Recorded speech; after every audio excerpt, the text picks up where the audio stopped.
Og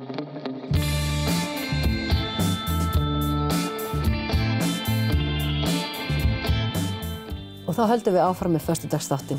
Það komið að matarlistinni. Til mín kominn Jón Friðrik, veitingastjóri á Múlabergi hér á Akureyri og það eru franskir dagar. Velkomin í þáttinn. Takk fyrir það. Og segðu okkur aðeins, hvað stendur til? Heyrðu, þetta er franskir dagar sem eru haldnir á þessu tímabili á hverju ári.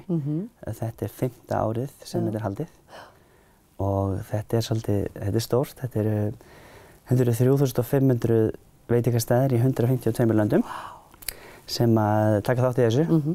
Það eru 4 á Íslandi og við erum eini staðan út á landsbyggðinni. Við mælum áttina því. Og í fyrsta sinn sem þetta fer út á landsbyggðinni? Fyrsta sinn sem þetta fer út á landsbyggðinni, já. Og okkur langar að vera svolítið með þessu. Við reynum að vera svolítið lifandi. Hvernig, er það bara rétt upp hönd og segja má ég vera með? Eða þarf maður að uppfylla einhverja kröfur eða hvernig? Í rauninni þarftu bara að sækja, það umsóknarferli, sækja um að fá að vera með. Þú þarft að fylla upp einhver ákveðin skilyrði, þú þarft líka að fylgja ákveðnum reglum. Það eru, þeir vilja hafa ákveðin hráefni, íslensk-frönsk hráefni og svona ákveðna staðla.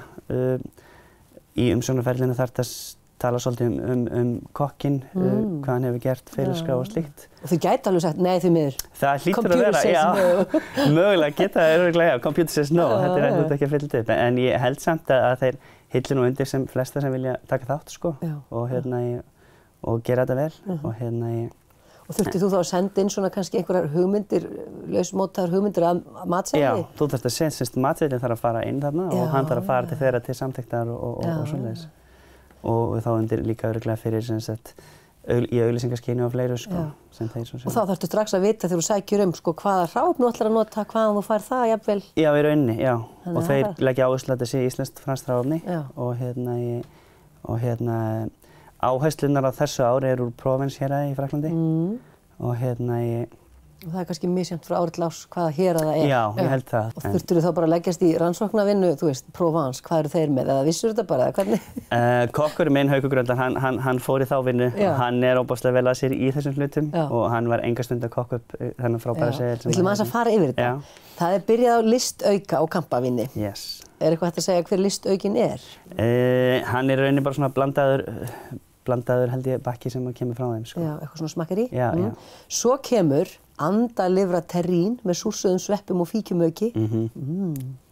Og þetta er eitthvað, þá sést það frá þessu héraði greinilega, eitthvað svona þeirra... Þetta er svona í þeirra anda allavega, já. Og svo kemur meiri önd, það er andabringa með tartfín og appelsínu. Yes. Þannig að, og hvað er tartfín? Veistu? Er það eitthvað meðlæti? Er það eldunar aðferðin? Nei, það er meðlæti, ég veit ekki svona hvernig ég útskýra fyrir þannig að mikið alveg sens. En ekki kartöfla, nei. En svo er úrval af frönskum ostum þarna eftir þetta. Yes. Og endum þetta með babaköku. Yes. Með rommi, vanilurjóma og hindbergi. Það var allir að prófa babaköku. Já. Og stærn að lýsa þessu fyrir mér aðan, þetta er eitthvað svona svampkaka, svona síg og rísi. Já, romm er svolítið aðhlutverk í þessari köku. Þú finnur fyrir rommin í henni, það er svolítið skemmtilegt. Þetta er svolítið skemmtilegt desert, þetta er öðruvísi desert. Og þessa köku verður að baka á staðnum og allt gert á staðnum? Já, þetta er gert bara frá grunni hjá okkur, já.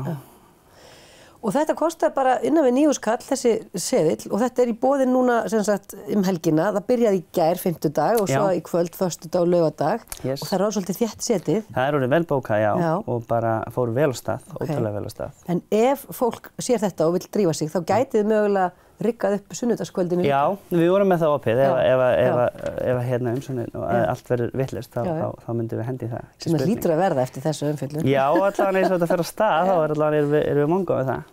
Og hérna, þá er bara, þetta er það sem er í gangi helgina hjá okkur. Þið eru ekkert með hinn matseðilinn líka? Jú, við erum líka með hann. Já, það er ekkert aldrei flókið. Jú, við gerum okkur lífið ekkert alltaf auðvelt, en við erum alltaf verið að þóknast alltaf öllum og ákváðum að vera með hann líka.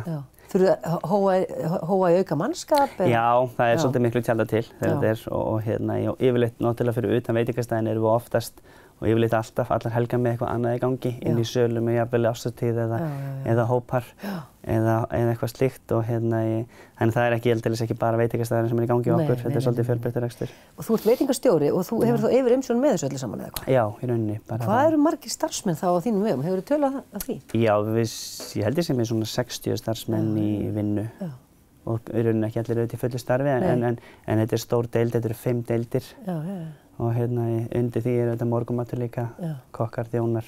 Og þinn dagur, hvernig fer hann fram? Ertu bara rosa mikið að skipuleggja í Excel eða ertu í eldhúsi eitthvað í pottunum? Ég ekkert í pottunum. Ekkert í pottunum? Ég var í pottunum í gamla daga og Ertu þá menntaður kokkur eða? Já, ég menntaður matsmeistari og hætti því 2013 þegar ég fór í þetta starf og passa mig eiginlega bara að vita ekkert hvað hnífarnir eru svo ég þurfi ekkert að stökkva í það neitt. Það bara búið? Svo ferill eiginlega búinn allavega í bili. Hann dálítið töff? Þetta svolítið eins og maður ímynda sér að kokkar eru bara á 130 alltaf? Já, hann getur verið býsna töff. Hann ótrúlega skemmtilegur samt. Þetta ótrúlega, þegar þú ert í þessu zóni að vera kokkur, það verður það ótrúlega gaman. Ég fæ alveg þegar ég fer stundum inn í eldhús, það er bara svona, ég verð til í eina vakt. En svo kannski þegar maður kemur heim til sín aðeins fyrir á daginn og er ekki að koma heim til sínu miðnætti eða... Er þetta svolítið bransi fyrir yngra fólk? Eða hættir fólk að nenna þessu ákveðnum tímapunkt? Já, það eru náttúrulega til ótrúlega duglegir einstaklingar sem að standa í þessu og hafa bara óbáslega metnað fyrir þessu. Bara alla ævina þessu? Já, þess vegna sko, en mjög margir kannski líka fara í svo í mötuneyti eða þægilegri vinnutíma eitthvað svoleiðis sko, sem yfir daginn, en ungu mennirnir eru náttúrulega, þeir eru engum vandræðum með þetta sko, en þetta er skemmtilegur bransi. Og Haukur Gröndal er þarna yfirkokkur hjá þér? Hann er yfirkokkur. Og hann er með puttan í þessu öllu saman? Hann er með puttan í þessu öllu saman og hann er víðförull og hefur mikla reynslu af þessu öllu, þannig að það er ekkert mál hjá honum að kokkubeit svona seðil og henda því fram. Bara frábært að fá því þáttinn og segja frá þessu. Við hvetjum fólk til að kíkja og athuga hvort það geti fengið borð. Já, endilega. Og jafnvel að bara væla út borð á sunnudaginn ef allt er fullt. Bara endilega. Við að heyri okkur og koma sér á borði. Takk kærlega fyrir að koma, Jón Friðrik, að segja okkur frá frönskum dögum. Takk fyrir að fá mig.